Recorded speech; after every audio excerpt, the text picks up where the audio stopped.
இவங்க சொன்னது எல்லாம் நம்பி நான் அவர் மேல சந்தேகப்பட்டது, அவர் மேல கோவப்பட்டது எல்லாமே தப்புதான். யார் என்ன சொல்லியிருந்தாலும் அந்த மனுஷனை நான் சந்தேகப்பட்டிருக்க கூடாது. எல்லாம் ஏன் தப்புதான், ஏன் தப்புதான். என்ன நீ மட்டும் இல்லம்மா, அவங்க காமிச்ச போட்டோ, சொன்ன விஷயம் எல்லாத்தையும் வச்சு நாங்களும் அப்பாவை அப்படிதான் நினைச்சோம். எப்படியோ இப்ப அப்பாக்கு வேற ஒரு குடும்பம் எதுவும் கிடையாது. நமக்கு அவர் எந்த துரோகமும் செய்யலங்கிறது இப்படி வெட்ட வெளிச்சமா தெரிஞ்சிருச்சுல்ல. இது போதுமா நமக்கு?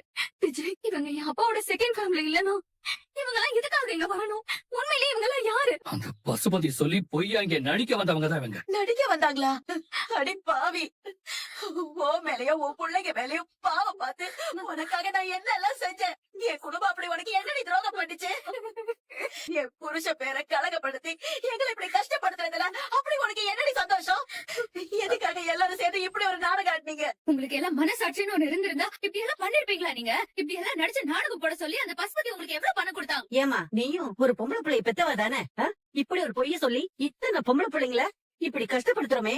நம்ம பண்ற பாவத்துக்கு நாளைக்கு நம்ம பொண்ணோட வாழ்க்கை எப்படி இருக்கும்னு கொஞ்சமாவது யோசிச்சு பாத்தியா? அதெல்லாம் யோசிக்கிறவங்களா இருந்தா அவங்க ஏன் பாட்டி இதெல்லாம் பண்ணிருக்க போறாங்க? அன்னைக்கு கன்ஸ்ட்ரக்ஷன் சைட்டுக்கு வந்த அன்னைக்கு அங்க இருக்கிறவங்க சொன்னதை வச்சும் உன்னோட நடவடிக்கைய பார்த்தோம் எனக்கு உன் மேல டவுட் வந்துச்சு. கன்ஸ்ட்ரக்ஷன் வேலையெல்லாம் நல்லபடியா நடத்துறதுக்காக நீ வேலைக்கு சேர்ந்த மாதிரி எனக்கு படல. நடக்கிற வேலையெல்லாம் கெடுக்கிறதுக்காகவே நீ வேலைக்கு சேர்ந்த மாதிரி தான் எனக்கு தோணுச்சு. எங்க கன்ஸ்ட்ரக்ஷன் கம்பெனிய மொத்தமா இல்லாம பண்ணணுங்கிறதா உன்னோட ஐடியாவா? அந்த பசுபதி அததான் உன்கிட்ட சொன்னானா? எங்க குடும்ப நிம்மதியையும் கெடுக்கணும், எங்க கம்பெனியை ஒண்ணும் இல்லாம ஆக்கணும், அதானே உங்க திட்டம். அதுக்காக தானே அந்த பசுபதி உங்களை இங்க அனுப்பி வச்சா? உங்க எல்லா கோவமும் வேதனையும் எனக்கு புரியுது. ஆனா நாங்க ஏன் இத பண்ணணும்? எப்பேற்பட்ட சூழ்நிலையில அந்த பசுபதி கிட்ட நாங்க மாட்டிக்கிட்டோங்கிறத சொல்றதுக்கு எங்களுக்கு ஒரு சந்தர்ப்பம் கொடுங்க. இங்க பாரு, இதுக்கு மேல நீ சொல்ற எதையும் கேட்கறதுக்கு நான் தயாரா இல்ல. எனக்கு வர ஆத்திரத்துக்கும்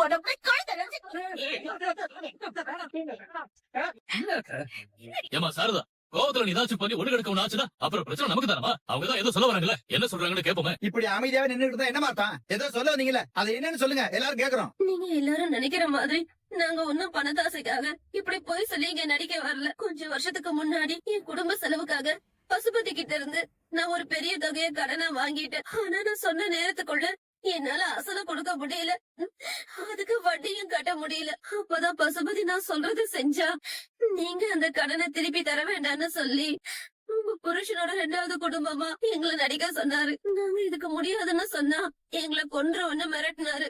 கொன்றுவேன்னு மிரட்டினாருன்னா அவன் கையாலேயே அம்மா பையன் பொண்ணுன்னு 3 பேரும் சேர்த்து தொலைய வேண்டியதானே? அதை விட்டுட்டு சம்மந்தம் இல்லாம இங்க வந்து எங்க அப்பா பேரையே கெடுக்குறீங்க.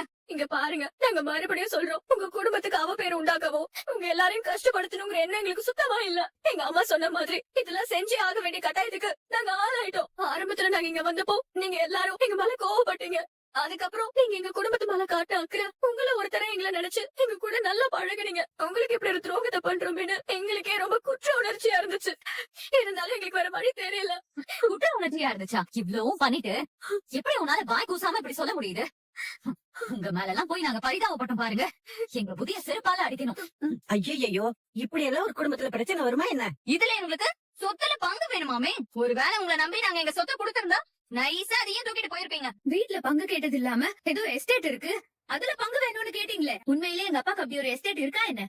எங்களுக்கு அதெல்லாம் ஒண்ணும் தெரியாது. அந்த பசுபதி சொன்னதுதான் நாங்க இங்க பேசணும் செஞ்சோம். நான் கூட முதல்ல நம்ம கொடைக்கானல்ல இருந்து சென்னை வந்ததும் அப்புறம் அந்த வீட்டுல இருந்து இங்க வந்ததும் இவங்களுக்கு இதெல்லாம் எப்படி கரெக்டா தெரிஞ்சதுன்னு நினைச்சேன்.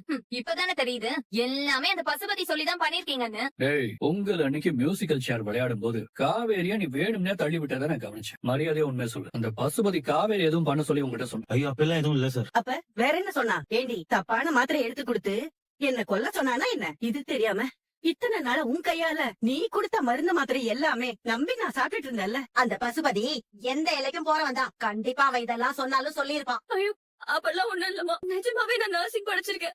வேலைக்கு பாட்டிக்கு என்னென்ன மருந்து கொடுக்கணுமோ அதெல்லாம் டைமுக்கு கொடுத்து அவங்கள நான் நல்லா தான் பாத்துக்கிட்டேன்.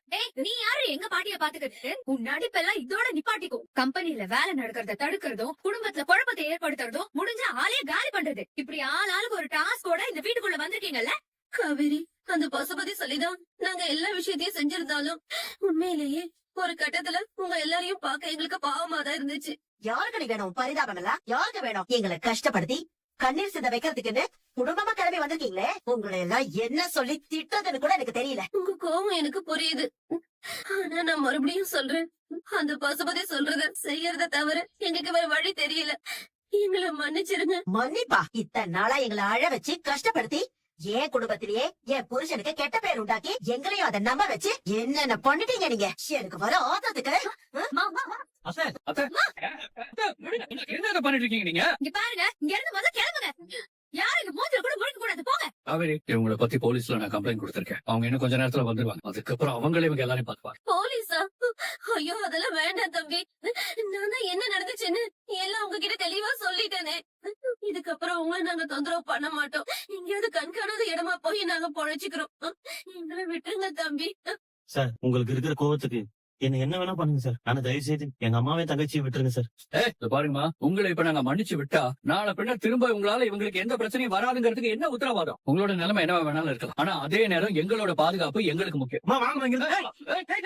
கீழே ஓடுறேன். நல்ல நேரத்துல வந்தீங்க சார். யார் எனக்கு கால் பண்ணது? நான் தான் கால் பண்ணேன் சார். இதோ இவங்க தான் சார் நான் சொன்ன அந்த ஃப்ராடு கூட. கான்ஸ்டபிள், அவங்க 3 பேரும் வண்டியில இருக்குங்க. சார் உங்க கூட ஸ்டேஷனுக்கு நான் வரேன் சார். என்ன வேணா பண்ணுங்க. என் அம்மாவை என் தங்கச்சியை விட்டுருங்க சார். பரவாயில்ல விடுன. வெளியே இருந்தாலும் எப்போ அந்த பசுபதி கையால சாவோங்கிற பயத்தோடவே இருக்கணும். அதுக்கு நம்ம ஜெயிலே இருந்துட்டு போயிடலான்னு. இந்த குடும்பத்துக்கு செஞ்ச துரோகத்துக்கு நம்ம அனுபவிக்கிற தண்டனையா இது இருக்கட்டும். 3 பேரும் ஜீப்ல ஏத்துங்க. ஓ. மிஸ்டர் விஜய், நீங்க ஸ்டேஷனுக்கு வந்து ரிட்டர்ன்ல கம்ப்ளைண்ட் கொடுக்குற மாதிரி இருக்கும். அப்பதான் ஃபர்தர் ஆக்ஷன் எடுக்க முடியும். கொஞ்சம் சீக்கிரம் வந்துருங்க. சரிங்க சார். காவேரி, கையோட நான் ஸ்டேஷன் போய் கம்ப்ளைண்ட் கொடுத்துட்டு வந்துடுறேன். நானும் வரேங்க. நீ எதுக்குமா அங்கெல்லாம்? நான் தான் வரேன்னு சொல்றேன்ல, வாங்க போலாம்.